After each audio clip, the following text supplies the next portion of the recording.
Hi, welcome back to Zach of All Trades. I'm Zach, and today it's time for an update on the progress in this enchanted garden.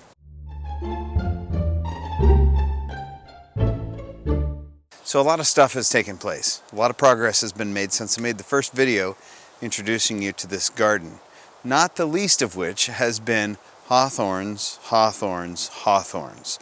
This is the amount of hawthorns that I drug out of the garden after the open burn season was ended. This is just the stuff that I drug out, and I still have about 5 clumps of hawthorn yet to cut out. Once I got enough of the hawthorns yanked out, it was time to put mausolito swiftly to work.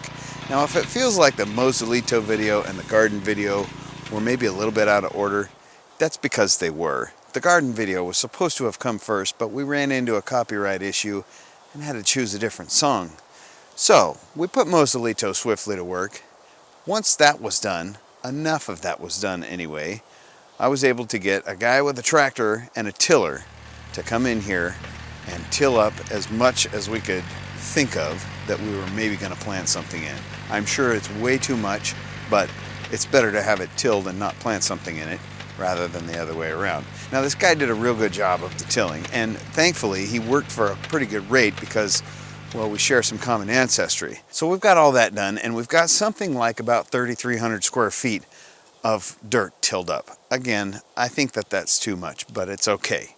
We'll use as much as we possibly can, and it's already busted up for next year or whenever we grow more. Now, right after the tilling was done came Easter, and for Easter, the boys got somewhat unconventional Easter baskets, and we started planting trees. So far, we've planted 1 cherry, 1 pear, 2 apple trees, a peach tree, and a plum tree, which brings our total count of viable trees to something like about 19 or 20. Now, I use that term viable somewhat loosely because we do have some ICU patients. I like to say that we have some antiques, we have some ICU patients, and then we have some trees that just need a little bit of maintenance to be back up to speed. Let me introduce you to the trees that we've got. In the initial video, I showed you these 2 apricot trees, which have now been completely freed of all the brush and are breathing nicely and blooming. And just over from the apricots, we have what I'm told is a Granny Smith apple tree. This is one of the trees that I think is in really good condition and just needs a little bit of tidying up. It's been heavily browsed by the bears over the years, but the trunk is in really good shape, it's not all busted up, and it's a really good tree. On the other side of the apricot, we have, starting at the bottom, a plum tree. I'm not exactly sure what sort of a plum tree it is. It's an eating plum, not a prune plum. Then there's this little guy down here, which looks like a sucker growing out of this stump, but it is not. This, believe it or not, is a branch growing out of original wood on what I think is a nectarine tree. We're going to have to wait until it blooms and starts making some leaves, and maybe we can decipher really what it is. Up from the plum tree, we have a pear tree of some sort. Up from the pear tree, we have another pear tree of some sort. Between the pear tree and the apricot, we have this spindly little remains of what I believe is a cherry tree. Coming on up the hill from the apricots, we have what I believe to be an Asian pear, which is kind of a cool fruit if I recall. It's a round pear, almost shaped more like an apple than a pear. This guy right here, I think is an apple. We'll find out about that before long when it starts blooming. And then moving still further up the hill, we have the 2 walnut trees, which are now all cleared out. Man, those trees look good, don't they? Down here on the other side of the plum, we have one of my other ICU patients. Believe it or not, this still has some life to it, and I think that it is a peach. We're going to talk more about these ICU patients in some subsequent video. And my last ICU patient, and probably my favorite to date, is this guy, which I believe is a peach. And it's most noteworthy because it has life on it out here. This is alive. There are buds on that. Not very good light to show it right now, but I will show this later. But I want you to follow this branch back to see where this branch comes from. Okay, it goes down there. Weird angles everywhere. Up, up, across, over, up, down, back over here, and to the trunk right there.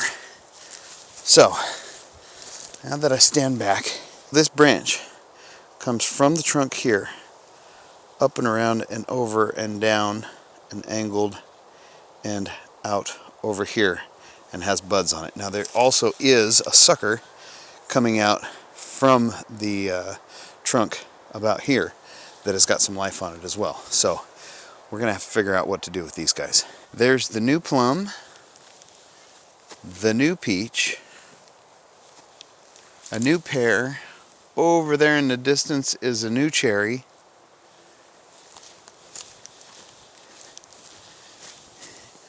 Way down there in the corner, there and there are new apple trees, a Macintosh and a Honeycrisp. I think I've nearly stepped on it about 3 times today, but here is a gooseberry plant. Seems like it's planted in kind of a strange place, doesn't it? Right in the middle of the orchard. The thing about a gooseberry is that it attracts pollinators. So I did my very best to plant that gooseberry right in the center of the orchard, so that as those pollinators are coming in, eventually, when it's more than just a little leaf on the ground, eventually when those pollinators come to the center of the orchard to check out the gooseberry, they will pass by on their way in and on their way out. They'll pass by all the fruit trees and hopefully stop and check them out. So hopefully that will be beneficial to the pollination, as well as having a gooseberry plant in the center of the orchard where we can get to it easily and it's not climbing up a fence or stuck in a corner somewhere. There have been a few things that I'm considering when I'm selecting my new planting spots. One of them being, check out the girth of this old tree that was right here. Before it died, this tree lived really well, and I think that it died because it was choked out by the hawthorns.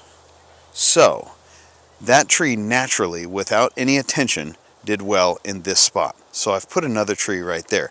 These hawthorns will be coming out hopefully within the next week or so and will not choke out this little peach tree. Additionally, where that plum went, where this pear, and where that cherry got planted were also places with good solid dead stumps, basically. I also did my best to plant them somewhat in somewhat of a centralized location so that I can pack water, because right now, as of right now, I'm carrying buckets of water to water these guys every day. But that shall change, because another one of the things that we got accomplished was we cobbled together some of the old black pipe, and now we've got running water coming from the spring overflow. I did not come up with this bucket situation, but it's working really well. Now this spring is flowing at about 9/10 of a gallon per minute, which doesn't seem like all that much until you do the math on it, and I've got about 1,300 gallons every 24 hours flowing out of that as the overflow. So this black pipe runs all the way down here underneath the fence, where we have one spigot for filling buckets or washing hands, and then the last spigot is down there near the 55-gallon drum, which has allowed us to plant even more stuff. We've planted 2 little blueberry plants, 2 boysenberries, and we've also planted 3 golden raspberry plants. Now, whether these guys are going to survive or not, I do not know. But one of the giantest accomplishments in this whole place has been digging all of that junk out of what was and will be the raspberry patch. I haven't done any of that digging. Say hi, honey. Hi, honey. And then on the other side we have these grapevines, which are one of the next projects that will be undertaken. A lot of people have been asking what sort of stuff that we're going to plant here, and the short answer is I don't really have a short answer. We're going to plant pretty much everything that we can think of and anything that we can see if we can get to grow here. We're going to plant a lot of vegetables in one of the patches. We're going to plant potatoes and corn and all the stuff that we can to try to lower our grocery bill as much as we can. And also a lot of stuff just to see if we can get it to grow here, because this place does grow things so well. There is going to be a bunch of waterworks stuff in the upcoming days and weeks. There's probably going to be some fence mending and just whatever else comes to the front.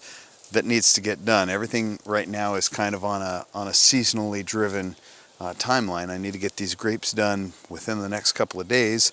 I need to get them pruned before they start sending out new growth, and I miss my opportunity to get them pruned back. I don't want to cut them at the wrong time and risk damaging the vines, but I also need to get the waterworks going so that we can be watering all this stuff that we're planting, especially the new trees and berries and stuff like that. So that's what's going on. That's the latest update.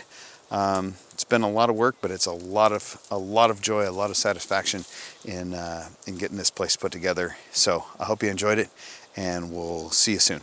Take care.